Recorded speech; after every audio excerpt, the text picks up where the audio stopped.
नमस्कार। आज की कहानी है रास्ते का पत्थर। एक दिन महाराज कृष्णचंद्र ने सुबह सुबह गोपाल भांड को अपने महल में बुलाकर कहा, गोपाल, आज मुझे सरोवर में स्नान करने की इच्छा हो रही है। मैं सामान्य औपचारिकताओं से मुक्त होकर एक सामान्य व्यक्ति की तरह जल क्रीड़ा करना चाहता हूँ। मेरी इच्छा है कि मैं तैरकर सरोवर के मध्य तक जाऊँ और वहाँ से रक्त कमल के कुछ पुष्प स्वयं तोड़ लाऊं। ऐसा करो, तुम स्वयं जाओ और देख कर आओ कि इस समय सरोवर के आसपास कितने आदमी हैं। गोपाल सुबह सुबह बुलाए जाने से खींचा हुआ था। उसने महाराज की बातें सुनी और बिना कुछ बोले सरोवर की ओर चल पड़ा। थोड़ी ही देर में वह सरोवर के पास पहुंच गया। उस समय स्नान करने के लिए अनेक आदमी सरोवर की ओर जा रहे थे। गोपाल उन लोगों को देर तक देखता रहा, फिर वहां से लौटकर महाराज के समक्ष उपस्थित हुआ। महाराज कृष्णचंद्र ने गोपाल को देखते ही पूछा, कहो गोपाल, सब कुछ देखा है? सरोवर में स्नान करने के लिए मैं निकल सकता हूँ या नहीं? गोपाल ने धैर्यपूर्वक उत्तर दिया, महाराज, आपने मुझे यह देखकर आने को कहा था कि सरोवर के पास कितने आदमी हैं। मैं देख आया हूँ, वहाँ सिर्फ एक आदमी है। गोपाल के उत्तर से महाराज प्रसन्न हुए। उन्होंने कहा, तब ठीक है गोपाल, तुम भी चलो, थोड़ी जल क्रीड़ा कराएं। गोपाल के साथ महाराज सरोवर की ओर चल पड़े। सरोवर के पास पहुंचकर महाराज यह देखकर हतप्रभ रह गए कि सरोवर में सैकड़ों लोग स्नान कर रहे हैं। क्षुब्ध स्वर में महाराज ने गोपाल से कहा, यह क्या गोपाल, तुमने तो कहा था कि सरोवर के पास एक ही आदमी है, मगर यहाँ तो भीड़ लगी हुई है। ऐसे में जल क्रीड़ा की मेरी इच्छा तो पूरी हो ही नहीं सकती। गोपाल भांड ने स्वयं संयत स्वर में महाराज से कहा, महाराज, मैंने आपसे जो भी कहा था वह 100% सही है। मैं अब भी यही कह रहा हूँ कि सरोवर के पास केवल एक आदमी है। बाकी जो भीड़ आप देख रहे हैं वह संवेदनहीन और विवेक शून्य पुतलों की भीड़ है। इन्हें आदमी मानकर किसी तरह का संकोच करने की आवश्यकता नहीं। सरोवर में कल्लोल करती जिस भीड़ को देखकर आप अपनी जल क्रीड़ा की इच्छा को तिलांजलि देना चाहते हैं, उस भीड़ में ऐसा कोई भी नहीं है जिसे खुद के सिवा कुछ और भी दिखता हो। आप निसंकोच जल में उतरें और अपनी इच्छा की पूर्ति के लिए तैरें, रक्त कमल तोड़ें।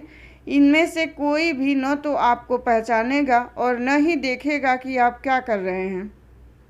उसकी बात सुनकर महाराज की भ्रिकुटियां तन गईं। उन्होंने आवेश युक्त स्वर में पूछा, ऐसा क्यों कहते हो गोपाल, क्या ये लोग अंधे हैं? नहीं महाराज, विवेक शून्य और संवेदनहीन। बिना संवेदना और विवेक के आँखों का कोई अर्थ नहीं होता महाराज। आप वस्त्र उतार कर मुझे दें और निश्चिंत होकर जल में उतरें। महाराज कृष्णचंद्र ने कुपित स्वर में कहा, यदि मुझे किसी ने भी पहचान लिया तो तुम्हारी खैर नहीं गोपाल, याद रखना। गोपाल मुस्कुराया और बोला, महाराज, आप अपने वस्त्र उतार कर यहीं मुझे दे दें। मैं घोड़े के साथ आपकी इसी बरगद वृक्ष के नीचे प्रतीक्षा करूंगा। आप जल क्रीड़ा करके लौटें। यदि आपको मार्ग में किसी ने भी टोका तो आप जो चाहे मुझे सजा दे दें, मैं स्वीकार कर लूँगा। गोपाल की बात सुनकर महाराज कृष्णचंद्र ने अपनी पगड़ी उतारी, कुर्ता उतारा और धोती बंडी पहने सरोवर के पास पहुंच गए। महाराज को सचमुच रास्ते में किसी ने नहीं टोका। महाराज पानी में उतरे और तैरते हुए सरोवर के मध्य तक गए। 4-5 रक्त कमल तोड़े और फिर तैरते हुए किनारे आ गए। किसी ने उन पर ध्यान नहीं दिया। पानी से निकलकर महाराज भीगे बदन ही बरगद के वृक्ष के पास आए और वस्त्र बदलते हुए गोपाल भांड से कहने लगे, गोपाल, तुमने ठीक कहा था। मुझे न तो किसी ने पहचाना और न ही किसी ने टोका। अभी गोपाल कुछ कहता ही कि एक व्यक्ति वहां आया और विनम्रतापूर्वक महाराज को नमस्कार किया। महाराज चौंके और गोपाल से कहने लगे, लेकिन गोपाल, देखो, यह व्यक्ति मुझे पहचानता है। अब बताओ, तुम सजा के भागी हो या नहीं? नहीं महाराज, कतई नहीं, गोपाल ने तत्काल उत्तर दिया। उसने पुनः कहा, महाराज, आप भूल गए, मैंने आपसे सुबह यह भी कहा था कि सरोवर के पास केवल एक आदमी है। यह आदमी वही है महाराज जो अपने राजा को सामान्य नागरिक के वेश में भी पहचान गया और उसे अपना अभिवादन देने पहुंच गया। महाराज, महाराज को अपनी भूल का एहसास हुआ और उन्होंने आगे बढ़कर उस व्यक्ति को गले लगा लिया। थोड़ी देर के बाद महाराज गोपाल के साथ ही महल लौटने के लिए उद्यत हुए। रास्ते में उन्होंने पूछा, गोपाल, तुमने यह कैसे जाना कि इतने सारे लोगों में कोई भी मुझे नहीं पहचानेगा, तथा इतने सारे लोगों के होते हुए भी तुमने यह क्यों कहा कि सरोवर के पास एक ही आदमी है?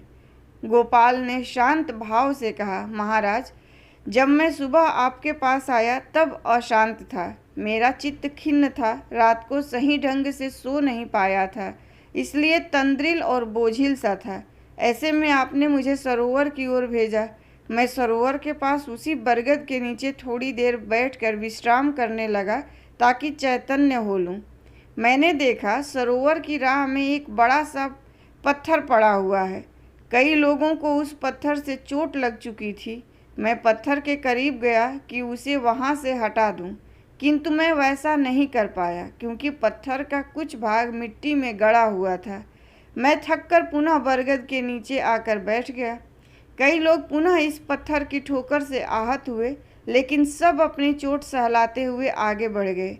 किसी को भी यह चिंता नहीं हुई कि उस पत्थर को वहां से हटाने का उद्योग करे, लेकिन एक आदमी उधर से गुजरते समय पत्थर के पास रुका और उसे हटाने लगा। काफ़ी परिश्रम के बाद उसने पत्थर को वहां से उखाड़कर सड़क से दूर ले जाकर रखा और थक कर सरोवर के किनारे विश्राम करने लगा।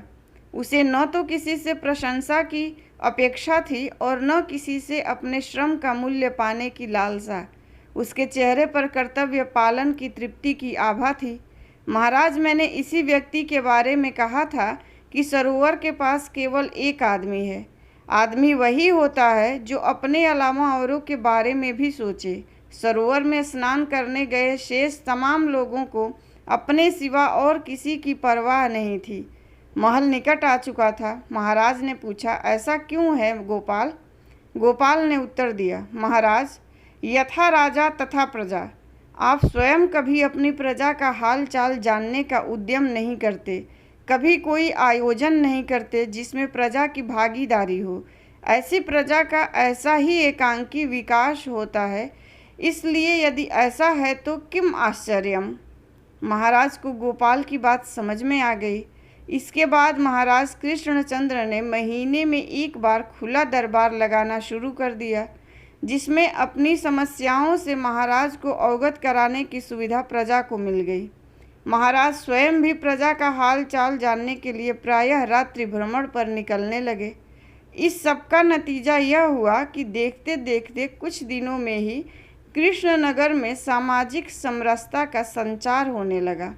धन्यवाद। कहानी पसंद आई हो तो लाइक कीजिए, शेयर कीजिए और मेरे चैनल को प्लीज़ सब्सक्राइब कीजिए।